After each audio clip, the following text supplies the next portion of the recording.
مسلمانی کی شرط اول یہ ہے کہ لوگ اس کی زبان اور اس کے ہاتھ سے محفوظ رہیں۔ مسلمان سلامتی کی علامت، مسلمان کے وجود سے لوگوں کو امن کی، پناہ کی توقع تو ہو، کسی دکھ، کسی تکلیف، کسی پریشانی کا خطرہ نہ ہو۔ اب ہم اپنی زندگی کو کون کون سا شعبہ گنیں، کہاں کہاں شمار کریں؟ تن ہما داغ داغ شد، پنبا کجا کجا نہ ہم، بدن کا ہر حصہ زخمی ہو گیا ہے، کہاں کہاں روئی باندھی جائے۔ فارسی میں کہتے ہیں نا کہ تن ہما داغ داغ شد، سارا جسم تو زخموں سے بھر گیا ہے، پنبا کجا کجا نہ ہم، کہاں کہاں پھاڑ رکھا جائے۔ کوئی ایک جگہ ہو، کوئی دو جگہ ہو، کوئی 10 ہو، سارا جسم ایڑی سے لے کر چوٹی تک زخموں سے بھر گیا۔ اگر ہماری یہ مسلمانی ہے تو یہ تو تن ہما داغ داغ شد، یہ ساری مسلمانی تو زخموں سے چور ہے۔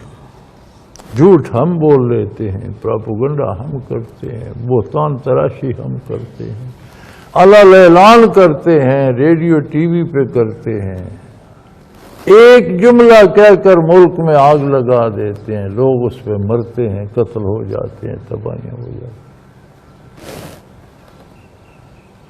علماء حق کافروں کو مسلمان کیا کرتے تھے، آج بھی ایسے بندے ہیں جن کی صحبت میں کافر اسلام قبول کر لیتے ہیں، لیکن بہت سے پیشہ ور واعظ ایسے آ گئے جو مسلمانوں کو کافر بتائے جائیں، یہ بھی کافر، وہ بھی کافر، یہ بھی کافر، وہ بھی۔ تو پھر مسلمان کون ہے؟ وہ کسی کو تو مسلمان بھی رہنے دو۔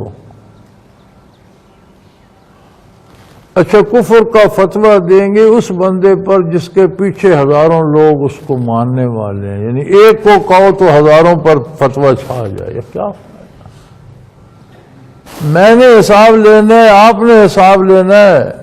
آپ حساب نہ لیں، محاسب نہ بنے، آپ نے اپنا حساب دینا ہے۔ آپ اپنا حساب تو درست کریں، آپ ثابت کریں کہ آپ مسلمان ہیں۔ دوسروں کو ایذا دینے والے کا تو اپنا اسلام خطرے میں پڑ جاتا ہے۔ اگر کوئی اچھا مسلمان نہیں ہے تو یار اس کے لیے دعا کر دو کہ اللہ اسے اچھا کر دے۔ توبہ کا دروازہ کھلا ہے۔ آج ایک شخص کافر ہے، کل وہ مسلمان بھی تو ہو سکتا ہے۔ کیا بزرگ تھے ہمارے اور کیا لوگ تھے۔ مولانا تھانوی رحمۃ اللہ تعالی علیہ شہر پہنچے، وہاں ان کا جلسہ تھا، آپ نے تقریر کی، بیان ہوا، بڑا جلسہ ہوا۔ اس کے بعد اپنی قیامگاہ پہ وہاں جو ساتھیوں نے ڈیرہ بنایا ہوا تھا وہاں تشریف لے گئے، تو بعد میں کوئی بندہ آیا، وہ جی فلاں فرقے والے ہمارے مخالف جلسہ کر رہے ہیں اور وہ کہہ رہے ہیں اشرف علی کافر ہے۔ انہوں نے اطمینان سے سنا، انہوں نے کہا بیٹھ جاؤ۔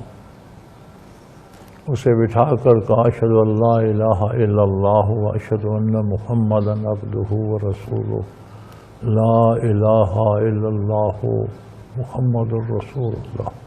اگر میں پہلے کافر تھا تو اب تو مسلمان ہو گیا ہوں نا، بات ختم ہو۔ کیا لوگ تھے کہ اگر وہ کہتے ہیں یہ کافر ہے تو میں توبہ کرتا ہوں، میں شہادت میں نے پڑھ لی، میں اب مسلمان ہو گیا ہوں، اب تو مجھے مسلمان مان لو۔ کیا لوگ تھے، ہم نے ان سے ورثے میں کیا پایا؟ کیا ہمارا اتنا حوصلہ ہے؟ ذرا سوچیں، کوئی آپ کو آ کر بتائے کہ یہ فلاں آپ کو کافر کہہ رہا ہے، آپ کا رد عمل کیا ہوگا؟ آپ تو بندوق کی طرف ہاتھ بڑھائیں گے، گولی مار دوں گا۔ انہوں نے کہا نہیں یار، اگر اس کے خیال میں کافر ہوں تو میں اب کلمہ پڑھ، اب تو مسلمان ہو گئے۔ کیا بات، ہم نے ان لوگوں سے کیا پایا کہ ہم مسجد سے لوگوں کو کافر، بھائی یار مسجد لوگوں کو اسلام کی طرف بلانے کے لیے، اسلام سے بھگانے کے لیے نہیں ہے۔ اگر کسی میں قصور ہے، اس کا عقیدہ درست نہیں ہے، اس کا عمل درست نہیں ہے، اس کی رہنمائی کیجئے۔ رہنمائی بھی نہیں لیتا تو یار اس کے لیے دعا تو کر دو کہ یا اللہ اس پہ رحم فرما، اسے ہدایت دیجیے۔ وہ دے نہ دی اس کی مخلوق ہے، ہو سکتا ہے کل ایک بندہ کافر ہو، آج وہ توبہ کر لے، اللہ اس کی توبہ قبول کر لے، آپ فتوے لگاتے رہ جائیں، کیا فائدہ؟ توبہ کا دروازہ تو موت تک کھلا ہے نا۔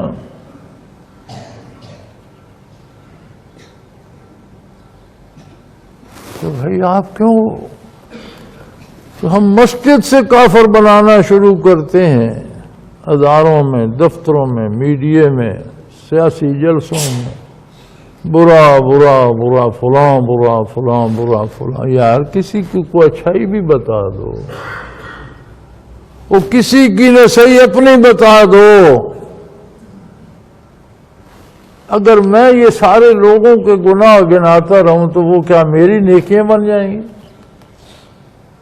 بھائی وہ گناہ ان کے ہیں تو میری نیکیاں تو نہیں بنتی۔ اگر دوسروں میں قصور ہے تو آپ کا کمال تو نہیں بنتا، آپ اپنا کمال بتاؤ۔